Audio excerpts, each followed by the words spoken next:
Hello दोस्तों, welcome back to affairs business.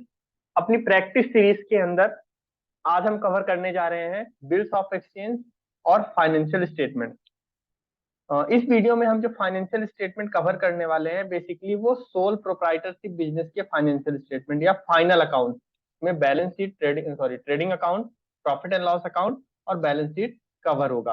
Company वाले financial statement यहाँ पर हम कवर नहीं करेंगे, उसके लिए हम अलग सेपरेट वीडियो में उन चीजों को कवर करने वाले हैं।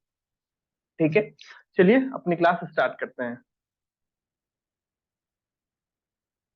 अच्छा, अगर आप तैयारी कर रहे हैं एमपीटीटी की या कॉमर्स से रिलेटेड अन्य किसी कॉम्पिटेटिव एग्जाम्स की, तो आप हमारे ऐप के माध्यम से हमसे जुड़ सकते हैं। हमारे ऐप में आपको कॉमर्स से रिलेटेड वेरियस क्लासेस मिलेंगी, कंप्लीट क्लासेस हैं विथ स्टडी मटेरियल आपको वहां पर मिलेगा। क्लासेस अनलिमिटेड व्यूज के साथ होंगी, आप जितनी बार चाहे अपने एग्जाम तक देख सकते हैं या जो भी उसकी वैलिडिटी है। आपको पीडीएफ नोट्स जो होंगे वो प्रिंटेबल फॉर्मेट में मिलेंगे, साथ में आपको एग्जाम तक के लिए पूरा सपोर्ट मिलेगा। आपको एमसीक्यू की प्रैक्टिस क्लासेस मिलेंगी। आपके डाउट्स को लिया जाएगा, आप चैट के माध्यम से या कॉल के माध्यम से अपने डाउट्स पूछ सकते हैं। साथ में आपको मॉक टेस्ट और क्विज मिलेंगी। ठीक है, तो आप एक बार ऐप डाउनलोड करके, लिंक वीडियो के डिस्क्रिप्शन में मिल जाएगा, वहां से आप एक बार जा करके चीजों को देख सकते हैं। चलिए स्टार्ट करते हैं हम अपनी क्लास। पहला क्वेश्चन है आपका, what are the parties to a bill of exchange. Bill of exchange की पार्टीज कौन कौन सी हैं? तो देखिए, बिल ऑफ एक्सचेंज की पार्टीज ऐसे समझिए, बिल ऑफ एक्सचेंज किस केस में लिखा जाता है? जब भी जैसे उधार में माल बेचा गया है या हमें किसी से पैसे लेने हैं, उस केस में बिल ऑफ एक्सचेंज आता है। बिल ऑफ एक्सचेंज बेसिकली आपको एक निश्चित पीरियड के बाद पैसा मिलने वाला है या किसी को कोई पैसा पे करेगा, इस बात का एक रिटर्न दस्तावेज होता है, एक डॉक्यूमेंट होता है। कैसे काम करता है? तो देखो, सपोज करिए एक मिस्टर ए है और ये मिस्टर बी है। इन्होंने मान लीजिए गुड्स बेचा को, और ये उधार में बेचा, है ना। और मिस्टर बी ने बोला 5,000 रुपए का। मिस्टर बी ने बोला कि मैं ये पैसा आपको 2 महीने बाद, आफ्टर 2 मंथ, वापस कर दूंगा।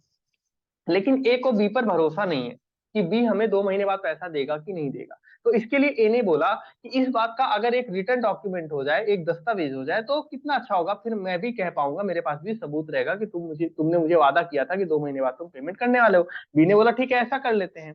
तो यहाँ पर ए ने क्या किया, एक कागज बनाया, इसमें लिख दिया कि मिस्टर बी 2 महीने बाद मुझे या मेरे ऑर्डर पर 5,000 रुपए का भुगतान करेंगे, पेमेंट करेंगे। इन्हें क्या लिखा कि मिस्टर बी 2 महीने बाद मुझे या मेरे ऑर्डर पर पेमेंट करेंगे, और बी ने इस पर अपनी क्या दे दी, स्वीकृति दे दी,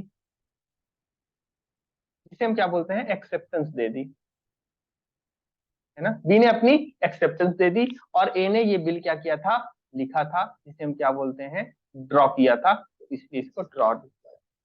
ये जो दस्तावेज या डॉक्यूमेंट है, इसे ही हम क्या बोलते हैं, बिल ऑफ एक्सचेंज बोलते हैं। ठीक है, यहाँ पर कितनी पार्टियां इन्वॉल्व हो रही हैं? तो एक तो ड्रॉर इन्वॉल्व हो रहा है, लिखने वाला, है ना। ये है सेलर, जो माल क्या कर रहा है, बेच रहा है। जनरली सेलर ही क्या लिखता है, बिल ऑफ एक्सचेंज लिखता है। या हम इसे क्या और क्या बोल सकते हैं, क्रेडिटर बोल सकते हैं। ध्यान रखना, यहाँ पर मैं जो चीजें बोल रहा हूँ ये सारी एग्जाम के लिए इंपॉर्टेंट है। कई बार पूछा हुआ है कि बिल ऑफ एक्सचेंज कौन लिखता है या कौन लिखने के लिए जिम्मेदार होता है, तो सेलर या क्रेडिटर। यहाँ पर बी कौन हो रहा है? बी को हम यहाँ पर बोलते हैं ड्रॉई या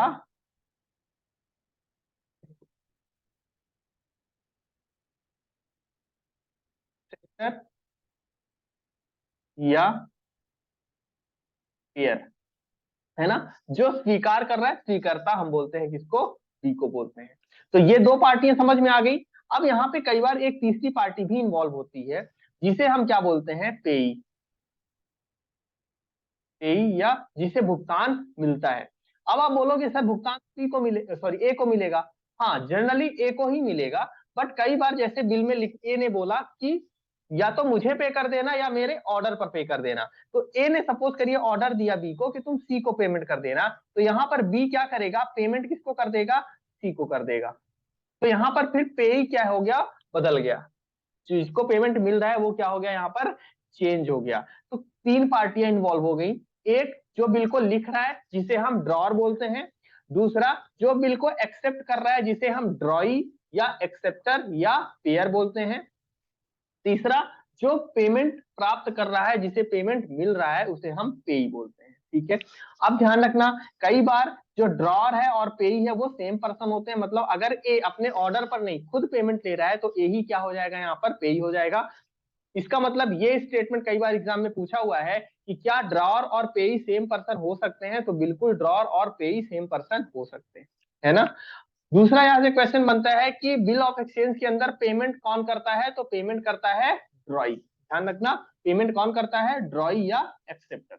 इतनी बात समझ में आई। तो एक बिल ऑफ एक्सचेंज के अंदर कितनी पार्टियां इन्वॉल्व हो रही हैं, 3 पार्टियां इन्वॉल्व हो रही हैं, ड्रॉअर, एक्सेप्टर और पेई। समटाइम ड्रॉअर और पेई सेम पर्सन हो सकते हैं। क्लियर है, चलो देख लो कौन सा आंसर आपका सही होगा। ड्रॉई पार्टी होता है, ड्रॉअर भी पार्टी होता है, पेई भी पार्टी होता है, तो देख पहला ही आंसर आपका सही है। बट बाकी ऑप्शन भी हम पढ़ लेते हैं। ड्रॉई तो पार्टी होता है, ड्रॉअर भी पार्टी होता है, डेटर तो यहाँ पर ध्यान से देखना ड्रॉई और डेटर सेम ही बंदे होते हैं, है ना, तो इसलिए ये ऑप्शन आपका गलत हो जाएगा। पेयर बिल्कुल ठीक है, एक पार्टी होता है जिसे हम ड्रॉई के नाम से भी जानते हैं, और ड्रॉई, तो ये दोनों यहाँ पर क्या होते हैं, सेम पर्सन होते हैं, इसलिए ये ऑप्शन आपका सही नहीं होगा। नेक्स्ट क्या है आपका, ड्रॉई, ड्रॉअर और क्रेडिटर, तो यहाँ पर ड्रॉअर और क्रेडिटर आपके सेम ही पर्सन होते हैं, इसलिए आपका मोस्ट एप्रोप्रिएट आंसर क्या बन गया, ए। ठीक है, चलिए next, which of the following is not a characteristics of bill of exchange. नीचे दी हुई चीजों में से कौन सा बिल ऑफ एक्सचेंज की कैरेक्टरिस्टिक्स नहीं है, तो देखो मैं कैरेक्टरिस्टिक्स बता दे रहा हूं आपको, विशेषताएं बता दे रहा हूं, फीचर्स बता रहा हूं। बिल ऑफ एक्सचेंज रिटर्न होना चाहिए, मतलब ओरल बिल ऑफ एक्सचेंज नहीं चलेगा, बोल करके नहीं चलेगा। आपने दोस्त से वादा किया कि नेक्स्ट ईयर तेरे बर्थडे पर 1 साल बाद 6 महीने बाद मैं तेरे को पेमेंट करूंगा, तो ये नहीं चलेगा, ओरल नहीं चलेगा, मुंह से बोलने वाला नहीं चलेगा, क्योंकि वादे तो अक्सर टूट जाते हैं। इसलिए क्या होना चाहिए, रिटर्न में होना चाहिए। तो बिल ऑफ एक्सचेंज की एक कैरेक्टरिस्टिक क्या हो गई, ये रिटर्न में होना चाहिए। यह अनकंडीशनल होना चाहिए, बिल ऑफ एक्सचेंज में कोई भी कंडीशन शामिल नहीं होनी चाहिए, हमेशा बिल ऑफ एक्सचेंज क्या होना चाहिए, अनकंडीशनल होना चाहिए। मतलब आप ये नहीं कह सकते हो कि मैं तुमको 2 महीने बाद पेमेंट करूंगा अगर तुम्हारी शादी हो गई, तो यहां पर आपने शादी की कंडीशन डाल दी, तो ये प्रॉपर बिल ऑफ एक्सचेंज नहीं है। बिल ऑफ एक्सचेंज अनकंडीशनल होना चाहिए, बिना किसी शर्त के, शर्त रहित होना चाहिए, बिना किसी शर्त के पेमेंट का वादा होना चाहिए। साथ में बिल ऑफ एक्सचेंज का एक सर्टेन पर्सन द्वारा लिखा होना चाहिए, एक सर्टेन पर्सन द्वारा एक्सेप्ट किया होना चाहिए, साइंड होना चाहिए, स्टैम्प्ड होना चाहिए, पेमेंट केवल पैसे में होना चाहिए। ऐसे नहीं कि आप बोल दो कि 2 महीने बाद मैं तुमको 2 किलो प्याज दूंगा, ये बिल ऑफ एक्सचेंज नहीं है। पैसा केवल सॉरी पेमेंट केवल मनी फॉर्म में होना चाहिए। तो ये थी कैरेक्टरिस्टिक्स किसकी, बिल ऑफ एक्सचेंज की। पढ़ लेते हैं इसमें से कौन सी नहीं है, हमें नहीं ढूंढना है, ठीक है। So bill of exchange should be dated, बिल्कुल ये कैरेक्टरिस्टिक्स है, डेटेड और स्टैम्प्ड दोनों होना चाहिए, और साइंड भी होना चाहिए। Bill of exchange should be properly stamped, बिल्कुल। Bill of exchange should be in writing, बिल्कुल, ओरल वाला नहीं चलेगा। Bill of exchange should have conditional order to pay, नहीं कंडीशनल नहीं, अनकंडीशनल होना चाहिए, शर्त वाला नहीं बल्कि शर्त रहित होना चाहिए। तो ये आपकी कैरेक्टरिस्टिक्स नहीं है, सही आंसर क्या बनेगा, डी। ठीक है, क्वेश्चन है आपका, इन case of acceptance of bill which entry is pass in the books of drawer. Drawer के यहाँ पर बिल की एक्सेप्टेंस के केस में क्या एंट्री पास होती है, तो देखो ड्रॉअर के यहाँ मैं पूरी एंट्री समझा देता हूं तो आपको चीजें क्लियर हो जाएंगी। सबसे पहले तो ड्रॉअर सेल, मान लीजिए गुड सेल किया, तो क्रेडिट सेल की एंट्री क्या बनती है, debtor account debit to sales account, यही एंट्री होती है। इसके बाद अब डेटर ने क्या किया, बिल दे दिया, तो डेटर का बैलेंस खत्म हो गया, हमने डेटर को क्रेडिट कर दिया। ऐसा भी समझ सकते हैं कि देने वाले को हम क्या करते हैं, क्रेडिट करते हैं, तो डेटर को क्रेडिट कर दिया। और आपकी बुक्स के अंदर अब क्या आ जाएगा, बिल्स रिसीवेबल आ जाएगा। एंट्री हो गई आपकी कब, जब आपको बिल का एक्सेप्टेंस मिल गया, bills receivable account debit to debtor account. कल को जब इस बिल का पेमेंट मिल जाएगा तो क्या एंट्री पास होगी, कैश या bank account, as to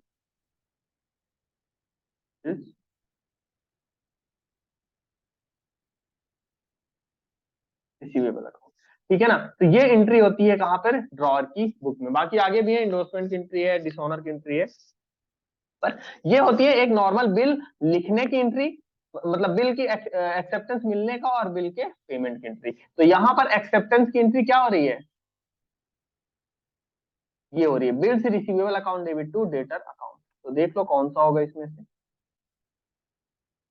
pair of the bill. Payer of the bill मतलब ड्रॉई, और ड्रॉई कौन होता है, डेटर होता है ना। तो ये कंफ्यूज मत कर लेना कि सर आप यहाँ डेटर लिख रहे हो और यहाँ पेयर ऑफ बिल है। पेयर ऑफ बिल मतलब ड्रॉई, है ना। तो आंसर क्या बना, सी। चल नेक्स्ट क्वेश्चन है, which of the following statement is incorrect with respect to bill of exchange. कौन सा इनकरेक्ट है, इनकरेक्ट ढूंढना है, ठीक है। Bill of exchange is paid by acceptor, हाँ बिल्कुल एक्सेप्टर, या हम इसे ड्रॉई के नाम से भी जानते हैं, यही पेमेंट करता है। तो ये सही है आपका statement. Bill of conditional order to pay, बिल्कुल हमने ये कैरेक्टरिस्टिक के अंदर पढ़ा हुआ है कि ये अनकंडीशनल ऑर्डर होना चाहिए, मतलब ये भी सही बात बोल रहा है। In case of bill of exchange notice of dishonour should be given, बिल्कुल अगर बिल ऑफ एक्सचेंज आपका डिसोनर होता है तो उसका नोटिस देना चाहिए, ये भी आपका सही है। Bill of exchange is drawn by debtor, नहीं डेटर नहीं क्रेडिटर, है ना, ये स्टेटमेंट आपका गलत है। तो आपका ही आंसर क्या बना, डी, है ना। बिल ऑफ एक्सचेंज जो है वो डेटर द्वारा नहीं क्रेडिटर द्वारा लिखा जाता है। में विपत्र सामान्यतः डैश के अनुरोध पर नवीनीकृत किया जाता है। बिल ऑफ एक्सचेंज किसकी रिक्वेस्ट पर रिन्यू किया जाता है, तो ड्रॉई के रिक्वेस्ट पर रिन्यू किया जाता है। रिन्यूअल का क्या मतलब होता है, एक बिल लिखा गया मान लीजिए 2 महीने का,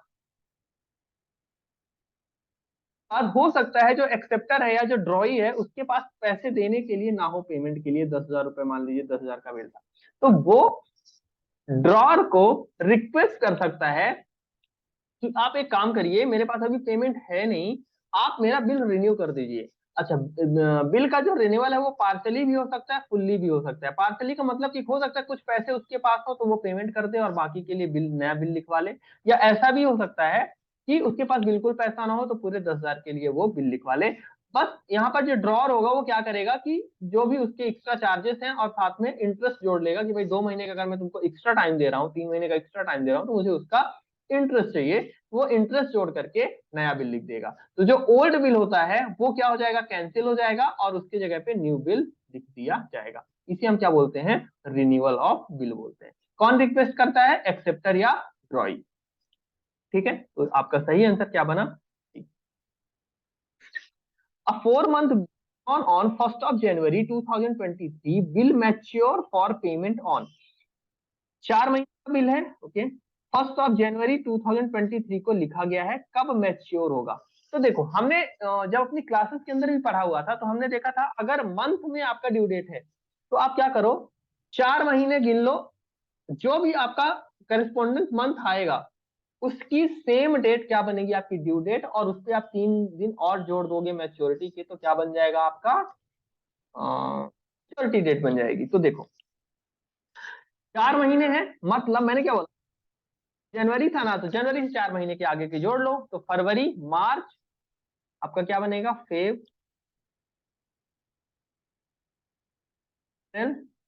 और ये चौथा महीना है, और चौथे महीने की मैंने बोला सेम तारीख ले लेना है आपको, तो आपकी फर्स्ट, आपको ऐड करना है 3 डेज ग्रेस पीरियड, है ना, ग्रेस पीरियड आपको ऐड कर देना है। तो जोड़ दोगे तो कितना हो जाएगा, 4, क्या बनी आपकी मैच्योरिटी डेट, 4 मई, ये हो गया आपका सही आंसर।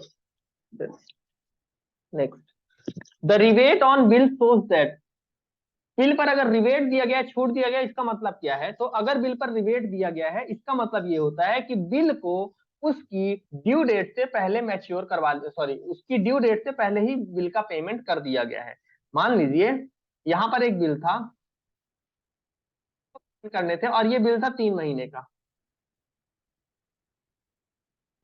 ई के पास 1 महीने बाद ही पेमेंट आ गया, तो बी ने बोला मैं क्यों 3 महीने के लिए लोन कर्जा सर पे रखूं, पहले ही पेमेंट कर देता हूं। तो बी ने बोला 1 महीने बाद ही, ए को बोला कि मैं आपको पूरा पैसा 1 महीने बाद ही दे रहा हूँ, 2 महीने सॉरी, हाँ 1 महीने बाद दे रहा हूँ, मतलब 2 महीने पहले ही बी पेमेंट करने के लिए रेडी हो गया। तो अगर आपके बिल का पेमेंट प्री मैच्योर हो रहा है, ड्यू डेट से पहले हो रहा है, तो उस केस में क्या होगा, इसे हम क्या बोलते हैं, रिटायरमेंट ऑफ बिल। और रिटायरमेंट ऑफ बिल के केसेस में अगर बी 2 महीने पहले आपको पेमेंट कर रहा है तो बी को भी कुछ फायदा चाहिए, तो बी ने ए से रिक्वेस्ट किया कि चूंकि आपको मैं पैसा 2 महीने पहले लौटा रहा हूं तो आप मुझे कुछ छूट दो। उस छूट को हम क्या बोलते हैं, रिबेट। आई बात समझ में। वेट कब आता है, जब बिल का रिटायरमेंट होता है। रिटायरमेंट का मतलब क्या है, premature payment, due date से पहले पेमेंट, और उस पर दी जाने वाली छूट को हम क्या बोलते हैं, रिबेट बोलते हैं। क्लियर है, चलो। तो आपका सही आंसर क्या होगा, it has been paid before the date of maturity, बिल्कुल आपका सही answer A. It has been paid after, नहीं आफ्टर गलत है, it has been dishonoured none of these, नहीं। तो आपका सही आंसर क्या बन गया, ए आपका।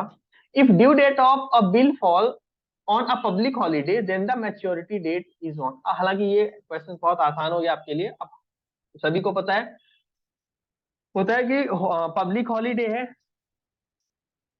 क्या होगी, इमरजेंसी हॉलीडे है, तो ड्यू डेट क्या होगी, होप आप सबको ही पता होगा। पब्लिक हॉलीडे के केस में कुछ नहीं, एक दिन पहले, है ना, उससे पहले जो भी वर्किंग डे होगा, अगर 15 अगस्त को ड्यू डेट पड़ रही है आपकी, तो आपकी 14 अगस्त हो जाएगी, 26 जनवरी को पड़ रही है तो 25 जनवरी हो जाएगी, गांधी जयंती 2 अक्टूबर को पड़ रही है तो 1 अक्टूबर आपकी ड्यू डेट हो जाएगी, एक दिन पहले, अगर आपका पब्लिक हॉलीडे है तो। इमरजेंसी हॉलीडे का मतलब है, मान लीजिए हड़ताल हो गई, भारत बंद चल रहा है, मार्केट बंद है, शहर बंद है, कोई भी ऐसा हो गया, इमरजेंसी में अगर आपका हॉलीडे पड़ रहा है, तो उस केस में क्या होगा, जो ड्यू डेट होगी वो नेक्स्ट वर्किंग डे होगा, जो भी अगला कार्यकारी दिवस होगा उस दिन आपकी ड्यू डेट हो जाएगी। सपोज करिए आपकी 31 जनवरी आपकी ड्यू डेट थी, और 31 को इमरजेंसी हॉलीडे हो गया, तो आपकी 1 फरवरी क्या हो जाएगी, ड्यू डेट हो जाएगी। 31 को भी हॉलीडे, इमरजेंसी हॉलीडे था, 1 फरवरी को भी इमरजेंसी हॉलीडे था, 2 फरवरी को भी था, 3 को अगर वर्किंग डे है तो 3 आपका क्या हो जाएगा, 3 फरवरी आपकी हो जाएगी ड्यू डेट। ठीक है ना, तो पब्लिक हॉलीडे में एक दिन पहले और इमरजेंसी में एक दिन बाद। यहां पर क्या हो जाएगा, पब्लिक हॉलीडे है तो 1 डे बिफोर, बी आपका करेक्ट आंसर होगा। नेक्स्ट, 30 जुलाई 2020 X draws a bill on Y for ₹25,000 for 30 days, the due date of the bill will be. अब यहाँ पर अगर आपको डेज कैलकुलेट कर, मंथ में तो मैंने बोल दिया था, अगर यहाँ पर एक महीना होता तो आप सीधा क्या करते, 13 जुलाई है तो 13 अगस्त पकड़ते और उसमें 3 दिन जोड़ देते, लेकिन अगर आपको डेज में दिया हुआ है तो आपको डेज कैलकुलेट करने पड़ेंगे। तो जुलाई में 13 है, और ध्यान रखना डेज के केस में जिस दिन बिल लिखा गया है, ड्रॉ किया गया है, उस डेट को आप एक्सक्लूड करते हो, हटा देते हो। तो यहाँ पे 13 जुलाई को आप हटा दोगे और 14 जुलाई से आप गिन लोगे। तो अगर आप 14 जुलाई से गिनने जाओगे, जुलाई कितने दिन का होता है, 31 दिन का होता है, जुलाई के दिन कितने बचेंगे, 18 दिन, है ना, ये 18 दिन जुलाई के हो जाएंगे। 13 जुलाई तक हटा दो और 14 से गिन लो तो 18 दिन होंगे। और इसके बाद बाकी बचे हुए, अभी आपको 13 दिन और चाहिए, है ना, तो 13 दिन किसके हो जाएंगे, बाकी 13 दिन हो जाएंगे अगस्त के। 30 अगस्त में आप क्या करोगे, 3 डेज जोड़ दोगे तो ये हो जाएगा 16 अगस्त। क्या बन रही है, 16 अगस्त। एक से 30 दिन,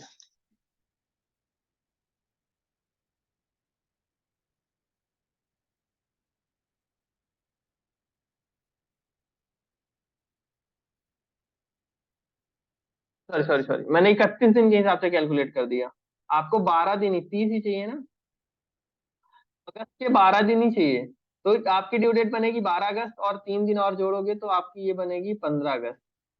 ये 16 अगस्त बने तो मुझे डाउट हो गया क्वेश्चन में मैं कुछ मिस कर रहा हूँ। तो आपकी क्या ड्यू डेट बनी, 15 अगस्त। 15 अगस्त आपका क्या है, इंडिपेंडेंस डे है ना, तो इस दिन क्या होता है, पब्लिक हॉलीडे होता है। पब्लिक हॉलीडे है इसलिए क्या बन जाएगी आपकी ड्यू डेट, 14 अगस्त। तो 14 अगस्त आपकी क्या होगी, बिल की ड्यू डेट। सही आंसर क्या बनेगा, बी।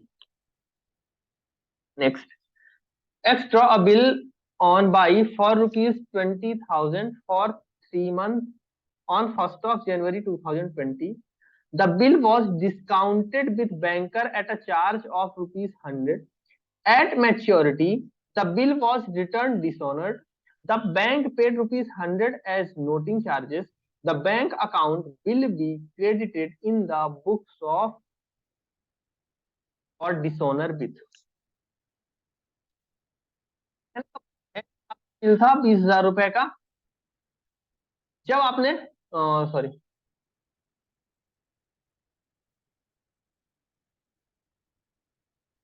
सॉरी बिल को डिस्काउंट करने गए तो आपको चार्जेस कितने लगे? 100 रुपए के क्या लग चुके हैं? चार्जेस लग चुके हैं। मैच्योरिटी डेट पर क्या हुआ कि आपका बिल क्या हो गया है? डिसऑनर हो गया है। बिल डिसऑनर हुआ तो 100 रुपए आपको किसके पे करने पड़े हैं? नोटिंग चार्जेस के पे करने। बोल रहा है कि आप जब अपने यहाँ डिसऑनर की एंट्री पास करोगे तो बैंक को किस अमाउंट से क्रेडिट करने वाले हो। तो देखो, अगर बिल डिसऑनर हो गया तो आपको बैंक को पे कितना करना है? 20,000 बिल के पे करने पड़ेंगे, है ना। और 100 रुपए नोटिंग चार्जेस पे करना पड़ेगा। ये 100 रुपए डिस्काउंट का नहीं पे करना पड़ेगा। क्यों नहीं पे करना पड़ेगा? जब आपने बिल डिस्काउंट करवाया था ना 20,000 का, उस टाइम पर बैंक ने आपको 19,900 रुपए दिए थे। 100 रुपए ऑलरेडी उसने काट लिए थे। इसलिए डिस्काउंट के लिए आपको अलग से बैंक को क्रेडिट करने की जरूरत नहीं है। आप तो सिंपली बिल का अमाउंट प्लस किसको क्रेडिट करोगे? जो और पैसा आप बैंक आपसे लेगा, मतलब नोटिंग चार्जेस के। तो बिल आप कितने का बनाओगे? 20,100 रुपए का। तो सही आंसर क्या होगा आपका? C. Next, bill is drawn on 20th January 2020 for 2 months after sight. Okay, after sight है, ध्यान रखना। Date of acceptance is 29th January 2020। The maturity date of bill will be. चलो, अब यहाँ पे 20 जनवरी को बिल लिखा गया लेकिन आफ्टर साइट था। ध्यान रखना, आफ्टर साइट के केस में केवल एक चेंज होता है।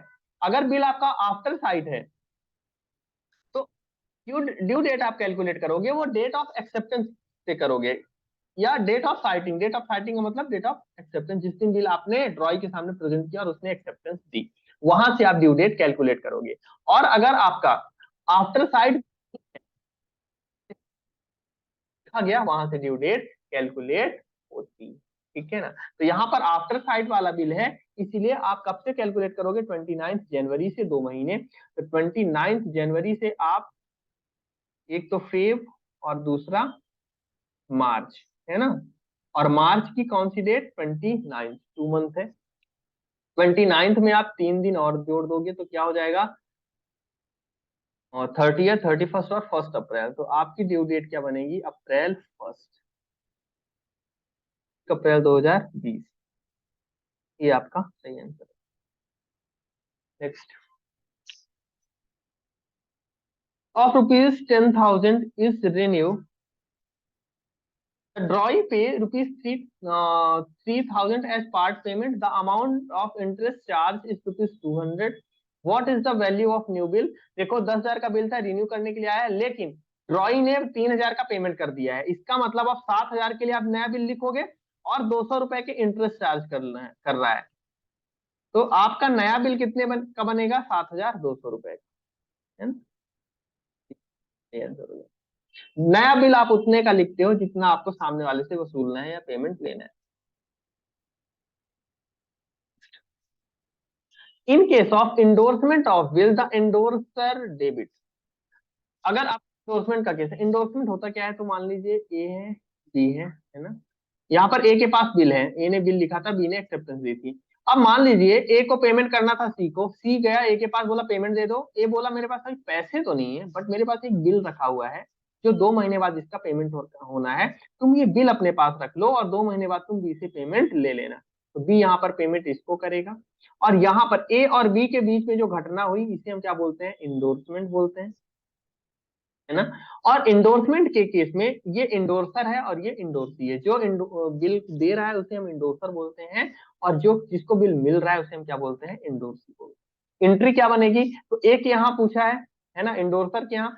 इंडोर्सर के यहाँ से बिल जाएगा तो सबसे पहले तो बिल क्रेडिट हो जाएगा टू बिल्स रिसीवेबल, और इंडोर्सी को मिल रहा है तो इंडोर्सी अकाउंट क्या हो जाएगा?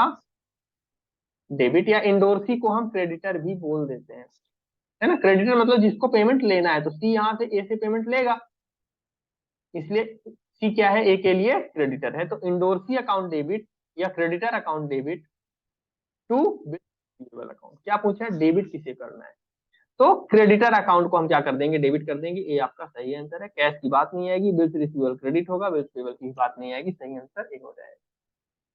Next, on 1st of January 2020, X draw a bill on Y for rupees 5 lakh for 3 months.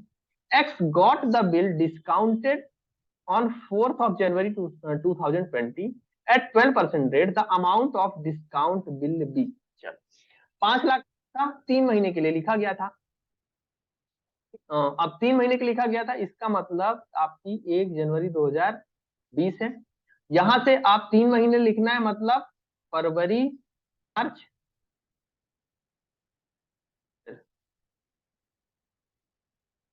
अप्रैल का कौन सा तारीख, 1 अप्रैल प्लस 3 डेज, तो ये हो जाएगा। ड्यू डेट क्या बनेगी, 4 अप्रैल 2020।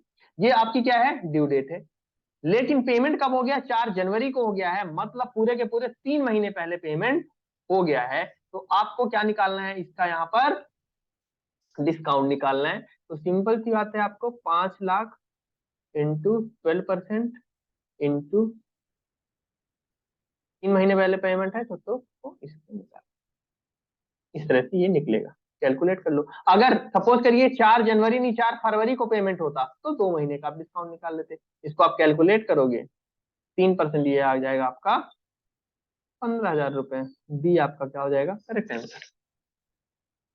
Next, debit balance of profit and loss statement will be shown on. यहां से हमारा फाइनल अकाउंट आ जा रहा है। बोल रहा है प्रॉफिट एंड लॉस अकाउंट में अगर डेबिट बैलेंस है, तो उसे हम कहां शो करते हैं, बैलेंस शीट के अंदर। Asset side of balance sheet, liability, under the head of reserve and surplus, under the head reserve and surplus as negative item. तो देखो,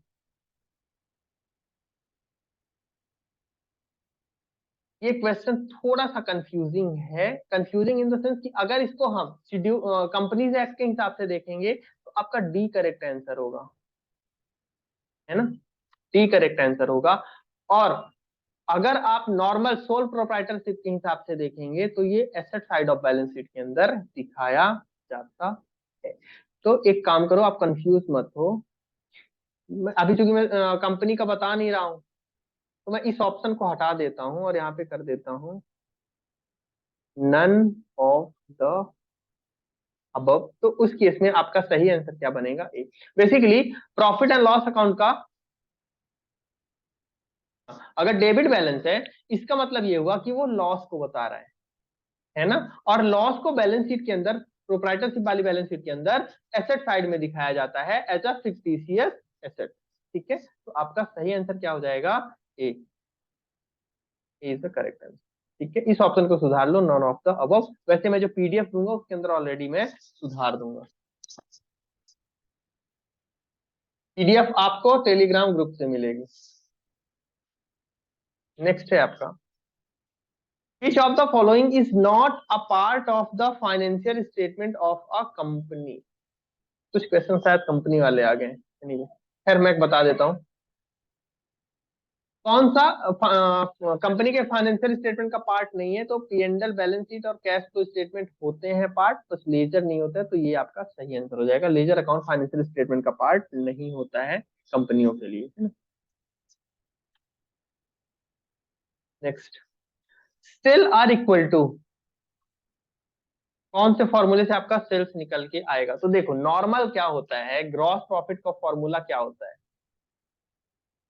sales minus COGS, cost of goods sold. तो अगर sales मुझे निकालना है, तो मैं सीओजीएस को इधर लेके आ जाऊंगा। इसका मतलब GP plus COGS equal to sales. ये वाला ढूंढ लो कहाँ पे है, cost of goods sold plus gross profit, यही है, पहला ही मिल गया। सीओजीएस माइनस ग्रॉस प्रॉफिट, नहीं, ग्रॉस प्रॉफिट माइनस। ठीक है, तो आपका सही आंसर क्या हो जाएगा, A. Next, which type of expenses are shown in trading account।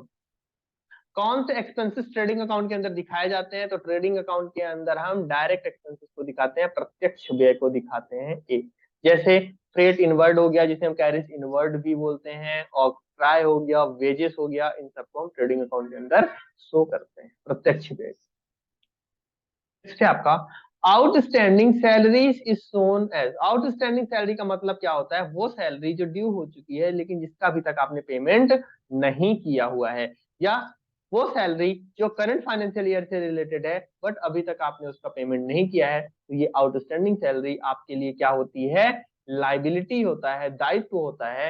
इसलिए बैलेंस शीट में लाइबिलिटी साइड दिखाया जाता है, और प्रॉफिट एंड लॉस या ट्रेडिंग अकाउंट के अंदर, sorry, profit and loss account के अंदर डेबिट साइड में सैलरी में ऐड करके दिखाया जाता है। ठीक है, तो पढ़ लो। An asset in the balance sheet, a liability in the balance sheet, तो एक तो बी आपका होगा। Adjusted in profit and loss account, बिल्कुल पी&एल में मैंने बताया सैलरी के साथ आप ऐड करते हो, तो आपका सही आंसर क्या होगा? बी और सी दोनों, तो करेक्ट आंसर बन गया D. Next, prepayment of insurance premium will be appear in the balance sheet and in the insurance account respectively as।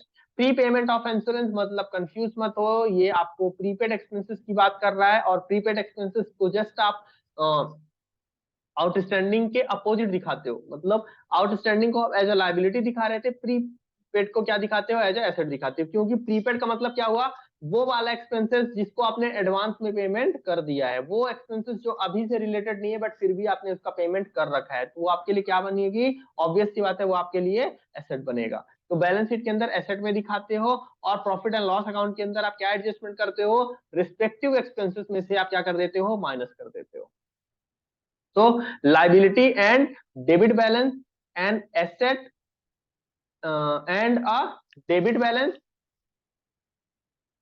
N asset and a credit balance, a liability and, तो आपका सही answer होगा C, an asset and a credit balance, क्योंकि credit balance होगा तभी वो आपके asset expenses में से क्या होगा? माइनस।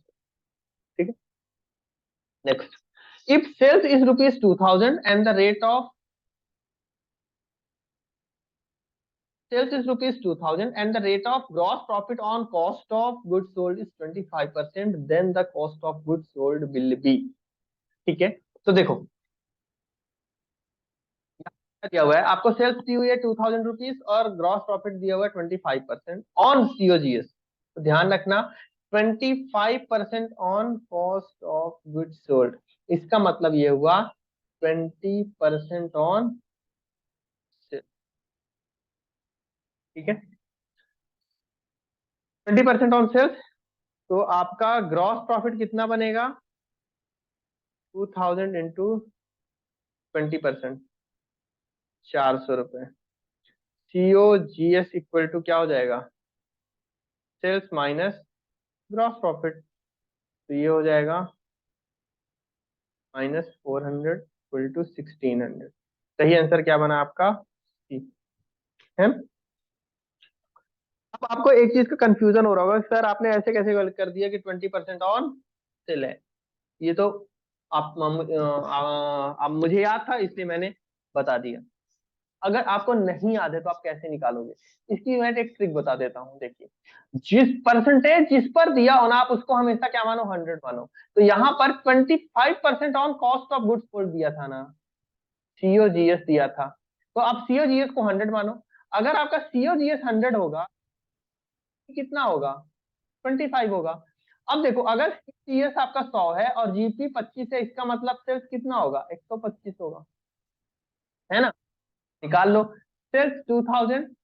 यहाँ से आप वो जो आपको अमाउंट एक्चुअल दिया है ना, उसके नीचे वही रखो जो आपके इसमें आया हुआ है 100 मानने पर, तो यहाँ पर क्या आया है? 125। और आपको जो निकालना है उससे मल्टीप्लाई कर दो, निकालना आपको सीओजीएस है तो आप 100 से मल्टीप्लाई कर दो, देखो निकालोगे तो इतना ही आएगा। आ गया 1600। एक और तरीका है, फॉर्मूले से कर लो। फॉर्मूला क्या बनेगा? Sales divided by 100 plus rate into 100, से निकाल लो तो भी आ जाएगा। सेल्स आपकी 2000 डिवाइडेड बाई 100 प्लस 25 इंटू 100, ये देखो यही बन गया, तो आपका आ जाएगा 1600। तो ये तीनों तरीके से आप कर सकते हैं, बता दिया। नेक्स्ट है आपका mister S capital on 1 January 2022 is ₹45,000. Interest on drawing is ₹5,000. Interest on capital is ₹2,000. Drawing are 14,000. Profit for the year is 15,000. His capital as on 31st December. Closing capital निकालना है. Opening capital दी हुई है 45,000 रुपए. जिन जिन चीजों से आपकी capital बढ़नी चाहिए उनको ऐड कर दो, बाकियों को लेस कर दो. पहला क्या है आपका इंटरेस्ट ऑन ड्राइंग है भाई, खर्चा है, आपकी कैपिटल कम होगी 5,000. अब कुछ लोग कंफ्यूज होंगे, सर इंटरेस्ट ऑन ड्राइंग तो इनकम होता है बिजनेस के लिए इनकम होता है, बट पर्सनली कैपिटल अकाउंट किसका अकाउंट है? किसका अकाउंट है? प्रोप्राइटर का है ना. बिजनेस तो छोड़ो, बिजनेस की इनकम है, बट प्रोप्राइटर की पर्सनली तो कैपिटल में से इंटरेस्ट चला गया उसका, तो इसलिए माइनस होगा, कैपिटल में से माइनस होगा. फिर है interest on capital. Interest on capital मिला है तो ये हो जाएगा 2,000. ड्रॉइंग पैसा घर निकाल ले गया, बिल्कुल कम होगा 14,000. फिर प्रॉफिट है, ये ऐड होगा, प्रॉफिट मिला है, ये माइनस होगा. अब निकाल लो इसको टोटल वोटल करके. ये 45,000 है.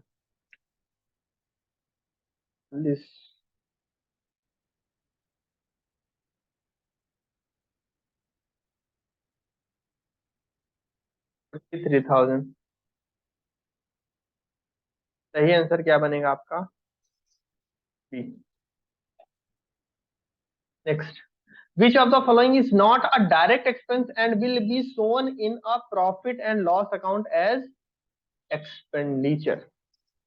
कौन सा आपका डायरेक्ट एक्सपेंस नहीं है, कैरेज इनवर्ड है, वेजेस है, एडवर्टीजमेंट आपका नहीं है और ये पेंडल में जाता है, तो सी आपका क्या हो जाएगा करेक्ट आंसर. बहुत आसान था क्वेश्चन.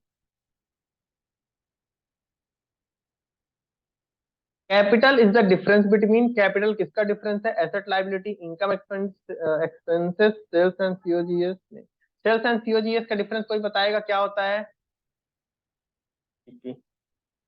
इनकम एंड एक्सपेंस का आप ये कह सकते हो प्रॉफिट, और एसेट एंड लायबिलिटी का कैपिटल. तो आपका सही आंसर क्या बनेगा? ए.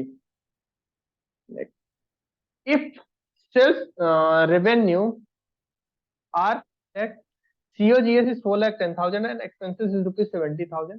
The gross profit is, तो COGS sorry GP equal to क्या होता है?